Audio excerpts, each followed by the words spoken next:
Hello, everyone, and welcome back to another YouTube Live where I am talking about my favorite topic of conversation, which is sales. Now, believe it or not, I love selling. I am addicted to it. And the reason for that is because I genuinely know I can help people with what I do. And when you get that level of confidence, this starts to become like a game to you and a positive game, not this weird manipulative car salesman game. It's more of a strategy game. And so if you are in business right now, you know that sales is the number one thing that's going to get you to increase your revenue, which is ultimately going to allow you to hire better people, buy better technology, increase your profitability, increase the EBITDA of your company. So sales is really important. And that's exactly what I'm going to be talking about today. In this video, I have an example of an account that we won. I shouldn't say closed, but we won. We got the right and we earned the right to work with their business. And I'm just going to kind of show you how I plan the account from the strategy meetings to the convincing process to what I say to actually get the account to trust me. Because if they don't trust you, they're not going to do business with you, right? But that's only 50% of the work. The other 50% of the work is actually making sure that they know that you're competent. And I find that a lot of the times, a lot of people are great salespeople, but they're not technically proficient. And that kills 50% of their deals. So, my job for you, because you're men, is to go out, hunt, get the right business, and showcase to them that you're competent. So, I'm going to show you the strategy that I use to do that. And ultimately, it comes down to how I'm going to approach the project because everybody does it a little bit differently. So, my goal with you today is to kind of unpack how I did this with this account. And I'm going to be doing this a lot more going forward because believe it or not, we get new accounts. My business is growing and it's growing healthily year over year. And the reason for that is because I'm becoming more competent. I've never been more confident in my life when it comes to digital marketing. So, let's get right into it. So, what you're looking at is a document that I was working with on the client together. And by the way, as you guys probably know this, most of my clients are in Connecticut. About 90% of my business is actually in Connecticut, which is exciting to me because I love meeting people in person. And what you're looking at is a collection of information that we discussed in our first meeting. And a lot of this information that is in our first meeting is actually going through some strategy. Now, as you can see throughout our first meeting, I pulled up several different SplashDash reports, and I'm going to talk to you about how we come across these conclusions, what we pull, and things along those lines. But really, these are different reports that you can pull directly inside of the system in SplashDash, which are pretty easy to pull. And some of these are actually even free, so you don't even need a paid account to pull them. But they're very critical in me shaping my strategy. And guys, the reason why I'm doing this and I'm showing you this is because a lot of you are working way too hard to get your clients results. When in fact, you could work smarter, not harder, by just understanding what to say, when to say it, and what to show, and things along those lines, and just fuel it with a little bit of paid ads, especially social media right now. Listen, social media and Facebook and Instagram ads are where it's at right now. I cannot make that more clear. So I'm going to talk to you a lot about that in just a second. So just a little bit of context about the business is they are a psychiatric business and they provide psychiatric services. And so what I'm really trying to accomplish when I have our first meeting is I'm trying to accomplish how we're going to approach this. As you can see, I pulled up a sentiment table, and this allows me to see what people feel in their current market. You can see in the yellow is neutral, in the red is negative, and the green is positive. If I'm going to market for somebody's business, it's important for me to hear what they're going to say about their business, but it's also even more important for me to understand what everyone else is saying about their type of business. This is called sentiment analysis. Sentiment's really important. Imagine if you could figure out what people generally said about you, the positives, the negatives, and the neutrals. You'd probably pay close attention to the negatives and the positives. You may even try to improve on the neutrals. The beauty of this is we can do this inside of SplashDash for whole markets really quickly. So I can quickly figure out, hey, your average customer is pissed about this topic. Your average customer is really satisfied about this topic. That's going to allow me to strategically position you in both places accordingly. For the negatives, I'm going to talk about a solution that we have to fight that. For the positives, we're going to amplify that through your website. That's going to give me decisions that I'm going to make very clearly throughout our campaign and throughout our marketing. So you can see a lot of people in this case are pissed off about medication, phone call, etiquette, communication, etc. So when I make the website and when I start the marketing campaign, that's what I'm going to focus on. Now, the client's going to tell you what they think is right. That's always going to happen. But remember, guys, customers aren't coming to you to tell you what to do. They're coming to you for you to tell them what to do. Now, when you're sitting there with your thumb in your mouth and you're sucking your thumb and you don't know what to say, you're just guessing. I don't care if you work in a vertical. I don't care if you work with the same type of customer. Every market is different. People value different things in different markets, no matter where you are in the world. And this is very clear when you run sentiment analysis. You may find themes that are similar, what customers value, but the way we say things tends to change in different demographics, in different areas and zip codes and things along those lines. So I typically will start looking at the negatives, and the negatives will tell me what people are upset about. In this case, they were upset about the phone calls, the medication, how people answer the phones, clarity on insurance. They didn't like the providers, and things along those lines are going to allow me to strategically position this brand to actually promote themselves in a way that feel positive about those different types of things. So when I pull up the actual sentiment analysis inside of SplashDash in the tab here, you can see that automatically I'm going to get this information pretty generically, but I can filter by these different things so I can focus on very specific items. Now, as I scroll, I can start to look and see where these things are being mentioned, and that'll give me a better understanding of where I'm going to place my strategy. So, example, I can see how people are not returning phone calls. I can see how people are trying to talk to their providers on the phone. I can see how people just got off the phone and they were rude, right? So these are all marketing ammunition that I can use to position the client in a strategic way. Even more important, as I always mention, it's 50% about how you actually do the work and 50% about how we communicate the work. So how I'm communicating in these strategy meetings is based on data. And a lot of this information, as you start to communicate it with clients, they'll start shaking their heads because it makes sense to them because we're getting this information through the public web. So it's really, really critical that you're communicating this information in your strategy meetings, and it's almost guaranteed you're going to get better results by doing so. Now, once we're done with that, I really start to look at the actual marketplace overview in itself. In this case, when we started to look at the overview of the market, we looked at two keywords. One is the keyword phrase psychiatrist, and then the other is the keyword phrase we put here, which was mental health service. Now, you could probably tell when I was looking at the two different places, there was a difference in the average review count for each of the different types of categories you see there. In this case, the review count was 46. So I know that we need to beat the review count of 46 for us to even consider to start advertising. Now, in this case, our review count is 0 because we're brand new. And so before I ever tell the customer a really wild reason to start advertising, I'm going to actually tell them that they're not ready for it. How refreshing is that? We're not ready to start advertising. A lot of the work that we're going to do initially in the first 6 to 12 months is actually going to be organic, because if I tried to turn on advertising for you right now, it's not going to work. Why is that? Well, because the average provider in your area has 46 reviews. So if I put you really nicely on Facebook and someone searches Google and finds that you have no reviews, your conversion rates are going to tank. And if we're focused on customer acquisition cost, because paid advertising is very expensive, I want to make sure we have the best possible result for you when we start doing that. So I'm looking at the marketplace overview to get a sense of a few key things. One is who's the highest rated provider. Two, what is the highest review count? That highest review count will typically be the goal that we set for the customer. If I were to turn on advertising, if they had the highest review count, I can pretty much guarantee results. Yes, guarantee. I'm going to look and see, we need to make sure that we maintain a 4.6 and we need to get above 46 reviews. Now, what's interesting about this is the categories will ultimately change this. You can see that this is for the category psychiatrist. Now, there's several ways that we can consider our businesses. For example, Develomark, we can say that we're a web design agency. We can say that we're an SEO agency. We could say that we're a digital marketing company. We could say that we're a bunch of different categories. And depending on the category that you pick, will ultimately determine the metrics that you're going to have to beat. So think about that really carefully. If you look at this category, you can see that the average review count is a lot less that we need to compete in that area. Granted, because in this category, things are very sensitive. And so it's no surprise they don't have a lot of reviews, right? So that's what we're competing against. The average star rating is a lot lower. The highest review count's a lot lower, and the highest star rating is about the same. So you can see that the businesses that are being mentioned in this area have a lot less competition just because we want to call ourselves a different name. It's important, guys, that when you're working inside of a category, you understand these baseline metrics at a market level, not at an individual level. An individual can't tell you enough about what's going on in the market. You need to look at all the businesses in the local area.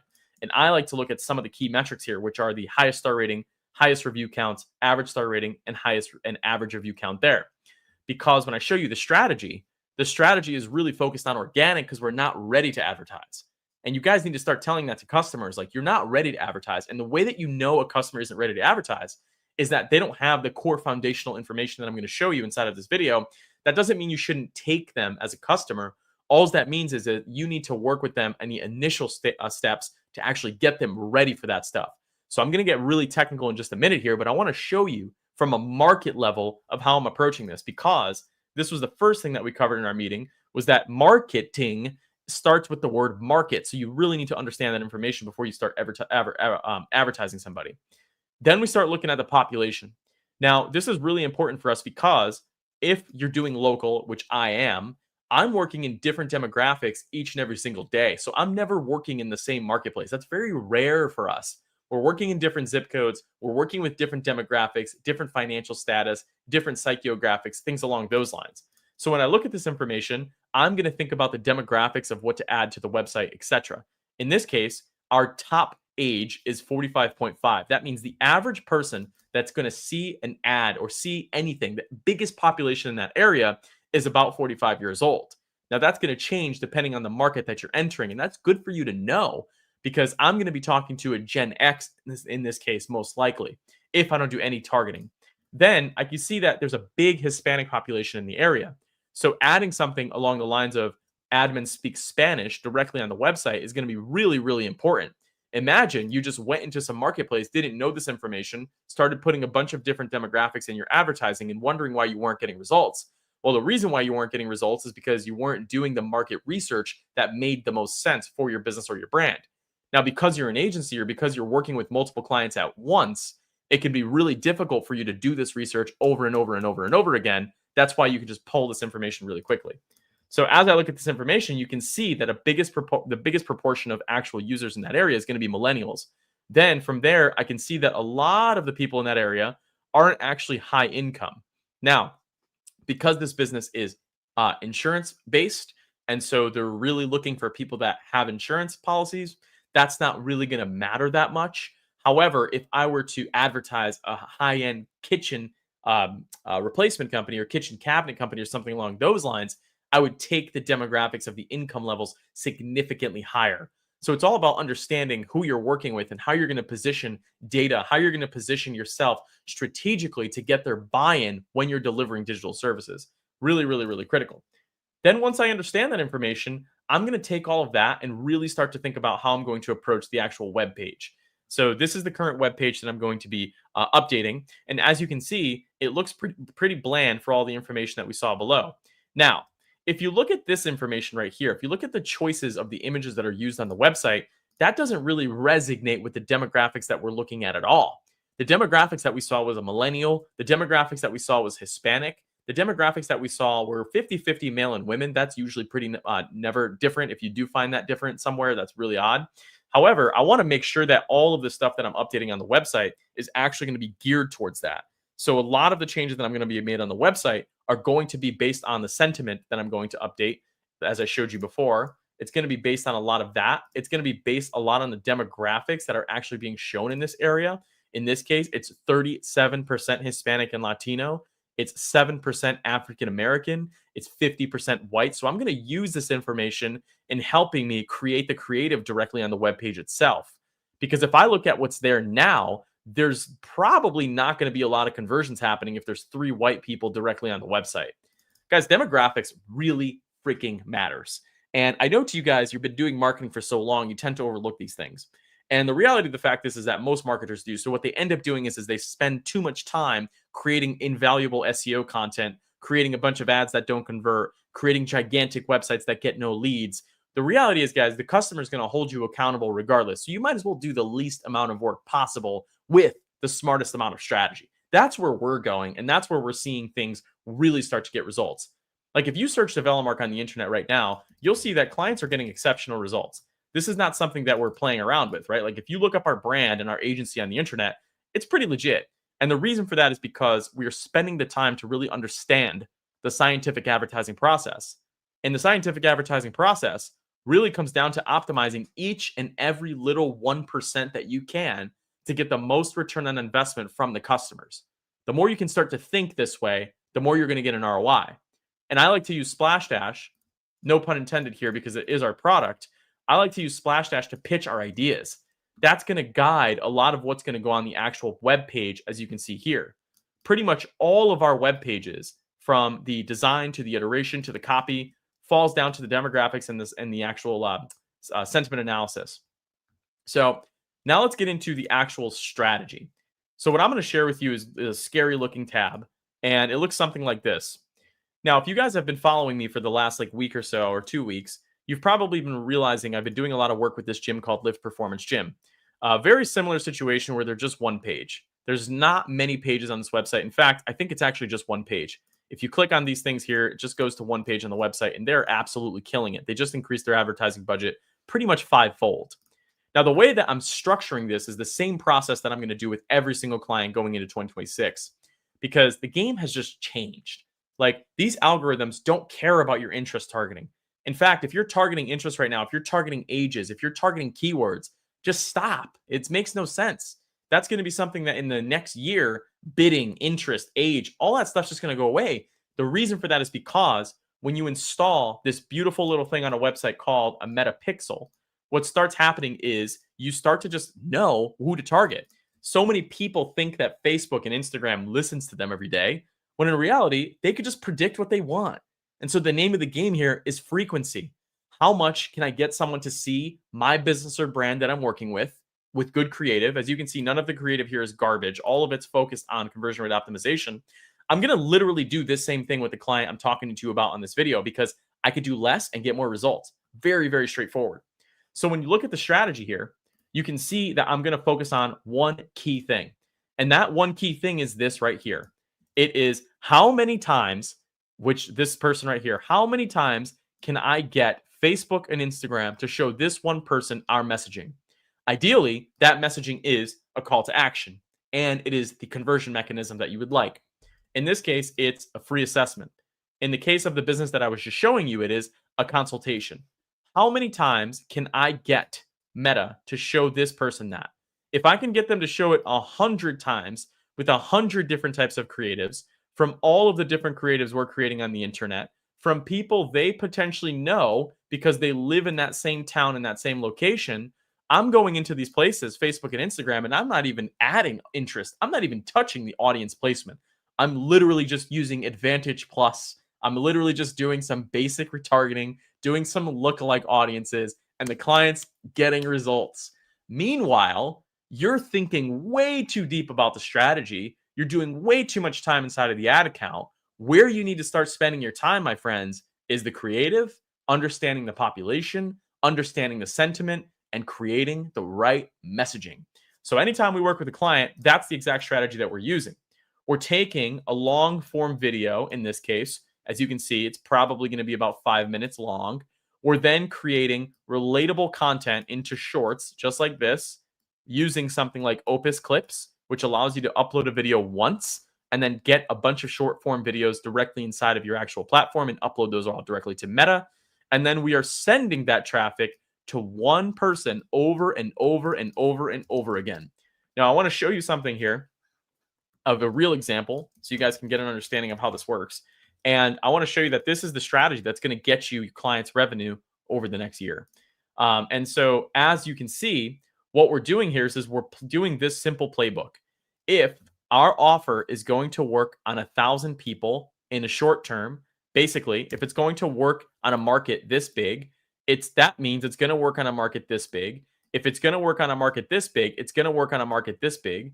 Guys, that's what you want to do with clients. You want to do this. You want to start here with the low monthly retainer. Okay, so if your monthly retainer here is $500 a month, so many people in digital marketing space are like, oh, don't charge little, don't charge little bit amounts. That's just stupid. Do you really think somebody's just going to give you their entire account and everything that they're doing up front? That's like you meeting somebody and then they just want to marry you. That's just unrealistic, guys. The best accounts that you can get, my best accounts that pay my bills, are ones that I started with really small using this value ladder. So I'm going to show you how to mitigate that risk right now. So if I took an account and I said, okay, you're going to be $500 a month, right, for our services, and you're going to spend $1,500 a month on ads. Okay, what I'm trying to do here is I'm trying to see if this is going to work well at that scale. Now, I don't go into every single account and just recommend really tiny ad budgets, right? This is completely experimental of what I'm showing you and just an example. I use SplashDash's ad budget simulator to give me what I should be spending on that account on a monthly basis based on the population, the target, the cost per click, the edit, and the category. So that can vary depending on all of the different types of things that you want to do. Once I find success here, okay, if I don't find success here, if I find that I can't do well here, I need to adjust something. And that something is most likely the website, the copy, the landing page, the ads, the offer. Newsflash, guys, this never happens to me. When I take on a client, I know if it's going to work or not. And the way that I know if it's going to work or not is if they have some of those key things that I talked about in this video. Specifically, they have an offer. Doesn't need to be a strong offer. It could literally just be an offer, a clear direction for the customer to contact them. It can literally be that simple. In Lyft's case, as I was showing you before, this is just having a clear call to action that is consistent throughout the web. Then it's having clear social proof and making sure that their reviews are higher than average of their local marketplace. Then it's having a video sales letter that's focused on all of the key components of why that business is going to be successful. Now, if you go on multiple DevelopMark websites, you'll probably see that this information doesn't really change across the websites that we make. They're pretty much all the same. Now, I get a lot of clients asking us why our websites look the same. And my answer to them is that because they all work well. And so the principles that we use on one website that's going to work well are no different than the principles we're going to use on your website that are going to work well. This is actually called Jacob's Law. There's a reason why a car looks similar, but it's just the paint color and the interior seating that's going to change. So as you can see, we follow the same structure. Hi. Here's another video. It's going to cover all of the video sales letter mechanisms that we're going to use. And when you look up this client on Google search, you can actually see that their results, their rankings are really high because they have great reviews. So if I search reviews, you can see that they're going to have higher amount of positive reviews than the average competition. So by the time a client comes to us, I know if we're going to be able to get them results or not. So back to what I was talking about before. Once I know this is working, and usually I find out very quickly. The way that I find out, guys, is not rocket science. I simply just go into their leads, check to see if they're getting leads. In this case, it's for the gym, it's assessments. And then if they are getting leads, I can then start to recommend them to spend more on digital ads. So for example, if I open up the leads that are coming in for the business, as you can see here, as long as this information is coming in and I can see that they're getting contacts, I'm not doing this insane attribution tracking. Like, you guys are making it way more difficult than it needs to be. There doesn't need to be this advanced call tracking system for most of these businesses. There doesn't need to be this advanced conversion mechanism for most of these businesses. You just need to know at a basic level, is what we're doing working? And then you can scale that. It's very, very simple. So as we start going back into this section here, once I know this is working, I then set a meeting to talk about the next steps. And basically what I'm doing here is I'm educating them that if it's going to work at 1,000, let's bump it up to try to get it to work at 10,000. Typically at this point, this is now when you can justify your higher retainers. So now you can take this here, you can move it up, you can start charging $1,000 per month, let's say, in this hypothetical situation, and the ad budget can go to $3,000 per month. At this point of when you increase that, you're now going to offer more creative. So the benefit of here is you're going to do more creative. Down here, you optimized it once. So let's say at the bottom of the funnel, you made the website, you did the creative, you did photos, and let's say you did videos. Now, the only difference up here is you're going to offer more creative, as I showed you with the strategy above here. But the difference is they're going to be spending more on ads, which is going to allow you to get more revenue from the customer and ultimately optimize them for lifetime value. Now, at this point, if it starts working, right? Okay, great. That's working well, and it's going to work. I can pretty much guarantee it if you follow what I'm saying. Then you're going to move them to the higher package. This higher package towards the top is where you're going to have your premium account. So let's say this package is $2,500 per month, and they're spending $7,500 per month on ads. Guys, this is how I got my biggest accounts. I did not get my biggest accounts by being this egotistical asshole that just thinks I can start you at the highest package. Who the hell does that in the world? Who in the world just goes, yeah, just do everything? unless you have some significant trust with people in a vertical and you've been doing this for a long time, even then, your clients are becoming more and more skeptical. They want to hear that we're going to start this at a small scale, or we're going to start this with your current ad budget if they're switching over to you. They don't want to hear you're going to try to go balls to the walls with this information. And a lot of the times when we do this, we find that the customers will also get results here because the mythology or the actual mythology here is exactly the same. We're going to update the creative. Throughout this entire process, I just want to be very clear with you guys. We're learning what's working every single step of the way. We're continuously iterating what's working every step of the way. Now, if you've watched my recent videos on meta ads, you've probably realized that as you continue to advertise, your results keep getting better and better and better. And the reason for that is because on this page, as you can see, we start to create more custom audiences so the targeting keeps getting better. The more people watch your videos, the more likely you are to have really good targeting. For example, this ad that we ran got, in this case, 1.3 million through plays. That means 1.3 million people watched this video entirely at the frequency of 21.59. So that means, as you can see, the average number of times each account center account saw your ad was 21 times. And so if you do this successfully, which is getting them to really do well in the beginning using the data that I just showed you, then get them to upgrade, they're going to do even better, then get them to maximize, you're going to have a client for life that's always going to want to do business with you. Now, I want to stress this very clearly, guys. The only way you're going to stay profitable and charge $500, $1,000 a month, $2,500 a month is putting them into a contract. Dude, people are so weird about contracts. I don't understand why agencies are so odd about this. No one cares your month to month, dude. Let's get realistic here. That's not a value to people. I'm not trying to get an account that's valuing that a month to month. That does no service to either party. Let's be real here. I'm going to come to your business. I'm going to do all these photos. I'm going to edit all these videos. I'm going to make all this information on your website. I'm going to run all your ads. If you think growing your business is something I can do in a month, you're terribly mistaken. And this is just not going to work. I'm going to provide all of that up front to you. I need a contract. I need of good faith that you're going to pay this bill over the next year because I'm fronting thousands of dollars of service, tens of thousands, depending on the agency you work with. So the only way you're going to get $500 a month to be profitable for you is by working with lifetime value. The only way you're going to get $199 a month to be profitable for you is lifetime value. If that customer stays with you for 3 years at $500 a month, you've made money. You've made $18,000. They're much more likely to say yes if you charge $500 a month for 3 years than they are if you try to crack them overhead with a coconut with $18,000 up front. Just unrealistic, guys. But if you commit them to the first year at this rate for 1 year commitment, or let's say 6 months, 6 months is usually a good indication if this is going to work or not. Then you give them more creative, you commit them to 1 year, then you give them even more creative and you commit them to 2 years. This is how you're going to grow your agency. This is how you're going to grow your business. You're not going to grow your business just trying to kill people up front and just get rich from one customer. That's very unrealistic. And in fact, guys, if you're working with agency or businesses, you'll know that when you go to sell your business, or if you were to ever sell your accounts, they're going to want to see a lot of accounts sporadically out with the revenue. They're not going to want to buy an agency that just has one big account. That's not really that valuable to people that are purchasing this kind of stuff. And it makes it a lot easier for cash flow because if one client leaves you, you're not going to be all stressed out. So this is the funnel that we're going to use.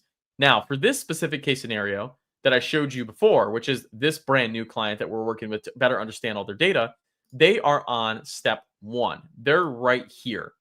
Lift Performance Gym, the client that I just made a video about their case study on my YouTube channel, they're on step 2. So now what I'm going to do is when I enter their ad account and when I start working on their business, I'm going to focus on getting them results with a little bit of a heightened ad spend, more creative based on what I understand about their business. And I'm going to do so by actually creating more audience inside of their meta, creating shorter videos, and then making sure that we're targeting as many people as possible. You can see I've already started to work on the different audiences here on November 2nd, which was today. So now when I launch an ad, I'm going to be launching an ad to people that have been watching all of our ads from the past. If I go back to the campaigns, and I go to lifetime, which was the maximum amount that they've spent on ads, you can see that we've gotten 10,000 people to click through to our website. All 10,000 of those people are going to now start seeing our ads with refreshed creative. Because, guys, what you don't want is you don't want ad fatigue. So, the client that I'm showing you in this video is I'm going to start with a first step approach, which is this one here. And I'm going to start by just doing a very basic optimization here. I'm going to create a website that has really 1 or 2 pages, as you can see here. This is going to be a 1-page website. We're going to do videos for them. I'm going to sit them down in front of a camera and talk about all the topics that we know is going to get them results. Each of those topics are going to be broken down into short form videos, as you can see there. They're going to get 300 views, 50,000 views on each of that piece of content. And the moment I see those leads actually coming in through there, I'm going to consistently let them know leads are coming in because I want them to know it's working. I don't want to just be like, oh, wow, we're live. That's great. Cool. Talk to you in 6 months. No, you want to communicate them as much as you can that things are working. That's how you get results. And then I'm going to make sure that all of that content is distributed organically on all of these different places. If you're working with short form, I'll show you a really good example. You can use that short form to upload it into all of these different types of places and get more viewership pretty much everywhere. This is an ad account that we're working with right now where we're doing that. You can see we have multiple ads, small budget per day, 1 campaign per ad. Okay. Want to make that very clear. And the video is pretty much the same. So you can see that it's going to be a bunch of different short form videos from one testimonial that we did. And now we're getting closer to hitting what I said before, which is showing one potential customer in that marketplace a bunch of different ads. This is how you're going to get results. So for the first business, that's what I'm going to do. Take that video long form, create them into short form, publish them to all of these different social platforms, send all the traffic to a highly optimized landing page. I'm not going to send it to a website that's going to have all of this information on it. I want less information. People have information overload. I don't want to give the user too many things to do on that website, but I also want to show and tell, and I also want to sell as much as I can. So there's still going to be a lot of information on the web page. I want to make that very clear. And then from there, I'm going to go ahead and track the conversion as much as possible. Now, guys, I want to talk about this little section that I mentioned here. There are people in the world that really need you right now. They just don't know you exist. And so whenever I frame a customer to get started with video and started with advertising, I simply let them know something very simple. It's that people need you and they don't know you're an option. It should be almost criminal to not tell somebody that you exist because somebody needs you right now. In fact, I'm a swimmer, so I swim in the morning times a couple times per week and I go into sauna and I do it for my cardiovascular health. And I just can't run. I hate jogging, so I do swimming. And if there's a nice pool that just opened up near us, and I would have never known they existed until someone told me, and they've been open for years. If they had just advertised to me, because Facebook knows I'm a swimmer, I would have signed up for them, right? So that's the value of using this retargeting. So that funnel that I showed you a little bit earlier of actually bringing the customer from this stair-step approach is going to make sure that you optimize lifetime value for that customer, low monthly rates, long contract values, and keep increasing the budget. Once you start seeing leads coming in for that business, that's your next topic of conversation. I can't even tell you the last time I pulled up some analytics report for a client during a meeting because every touch point that I'm having with customers, especially during this honeymoon phase, is me just talking about how a client's success went. How did this lead go? Did you close this business? Are you updating the CRM? I'm using these metrics internally, such as cost per click and things like that, to make sure we're staying next to the expectations that we set, because we'll set a hypothesis, we'll test against that hypothesis, and then we'll scale if the hypothesis was true. To read it just like a basic sentence, if I serve an ad, in this case here, if I serve an ad, let me just erase all this. Oops, not like that. If I serve an ad about this service to these people and they turn into leads, I know, guys, that this is now going to scale very well. And so I'll start to actually understand this information very, very well for the customer as we continue to work together. So ultimately, guys, I would recommend using SplashDash to pull some of this information. start playing with it. Even if you have a free account, you can still pull some of that data. And I would start with really understanding the marketplace overview of how that business compares to the marketplace. Then I would understand the demographics. In this case, what type of people should you be talking to? Who needs to be on the website? And what are the average ages, etc.? Because most businesses are just going to say what they want to hear. They're not going to want to look objectively at the data. They're going to want to look into their emotions, and that's okay. We buy with emotions, but we can't advertise just based on emotions. We've got to advertise strategically to the people that know us the best. Ideally, you're doing this in a small proximity. So let me draw to you what I found to be most successful in scaling our ad campaigns. And just keep in mind, guys, I just want to make this full clarity right now. Develomark, my agency, is a $2 million a year company with a small team of about 13 people. And we're at about a 35% profit margin. So it's doing okay. It's doing well. But what I'm trying to show you here is like, you can scale this if you just do the right thing. Like, there's nothing stopping you from scaling other than just understanding the deliverable principles and understanding how to get customers and what to do with those customers when they come in. So I'm going to draw to you what that really looks like at this first stage that I mentioned to you before, which was the first funnel. So let's start with step one. And I'll just go ahead and draw this as one so you guys can better understand this as well. So step one is really just like a foundational standpoint. Like, this business has never worked with me before. They're definitely not going to approve some gigantic ad budget that I throw at them. In fact, I wouldn't even want to do that. I don't want, that should be something that should be almost criminal. I don't know their business well enough to tell them to spend a bunch of money on ads. And so I won't do that. So step one, what I'll do is I'll set up a very basic website. And when I say basic, I say that minimizing myself. Really, these websites are not basic. I think Develomark actually makes the most beautiful local websites on the planet. And you can go take a look at them if you're interested. But we'll set up a website that focuses on some key foundations here. The first one is from SplashDash, the demographics. Then it's the sentiment, right? Then it's a VSL, a video sales letter, non-negotiable. Every website that we work on has this. And by the way, guys, I just wanted to say this too. A lot of the videos that we put directly on the client's website, they actually get a pretty good amount of views, and they get a good amount of follow through of those views. So I'll show you an example of a business that we're working with right now that has a video sales letter, and pretty much every business that we work with has video sales letters. So when you go to the actual YouTube channel and you go to the amount of views and you look at the actual analytics, most of our websites have this information, but you can see these videos get 83.9% watch through, and they're usually about a minute long. There is this really bad propaganda going on in marketing right now that everything needs to be extremely short, like 15 seconds, because no one has an attention span. Here's the fact. Here's like the legitimate fact about local that nobody understands, is that when somebody comes to your website, they are looking for someone like you. So they will spend a minute to watch the video that you presented them on the website.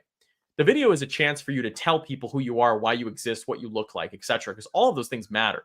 So in a lot of our video sales letters, they'll kind of look like this. There'll be interviews, there'll be customers talking, there'll be some B-roll. As you can see, there's an African-American gentleman walking into the door. That's who their target market is based on the demographics. So we're very critical about this information when we get this footage, and it works. So going back to what we're set up for them, that will be a key part of it, is actually doing the video sales letter. Then we'll want to address anything on the actual businesses, like their team, which is a typical thing that shows up, putting a face to the name, really just humanizing the brand as much as possible. A lot of the times we'll see these websites are not humanized. Big mistake that brands make. They think that products sell things, but really it's people sell things. And then from there, we'll have a clear call to action. And so that clear call to action will be an offer. And typically that offer can be anything. It doesn't have to be anything dramatic. Then from there, we'll take traffic and buy traffic and send it to the website using some of these same principles. The demographics, the sentiment, what we want to say, putting team inside of there, and pitching the call to action. These videos that'll post on social media, YouTube, Google, wherever we're posting these videos, which will be pretty much everywhere because of the strategy that I showed you above, everything can be holistic. These videos will typically be 15 to 30 seconds long. And all these videos will be to spike curiosity. At this point, we want people to get curious about what we're talking about. We want people to see who the founders are, see who they're working with, and then we're going to buy this traffic that goes directly to the website. Now, you may be thinking, where does SEO come into play here? And really, SEO comes into play on the Google Maps. So I'm not really talking about that right now. I'm just talking about how we're going to get results at this first stage. So at this foundational level, I'm charging $500 a month to manage. I'm charging $1,500 a month for the advertising spend. I'm getting them hundreds, if not thousands of clicks directly to their website. And now the customer doesn't have to wait to get results. That's the key thing. And that's why I'm not talking about SEO right now, because they're going to hold you accountable regardless of what you sell them. So you might as well sell them what's going to get them results, right? So from there, I can now analyze this really, really, really carefully until they start getting results. Once they start getting results, I'll then start to increase and recommend the advertising budget increases. From there, you should be at a good foundational standpoint. The client that I showed you in the beginning of this video is exactly where they are. The client I just showed you is in step 2, where we just increased the advertising budget. We extended the contract length, and now it's time to refresh the creative. So I'm going to bring you behind the scenes of what that looks like as we start making it. But in the first steps, guys, it's just telling your local market you exist and why you exist and what you do very clearly. Don't get too creative. Just communicate something. Don't wait for perfection. Communicate. Thank you guys so much for watching this video.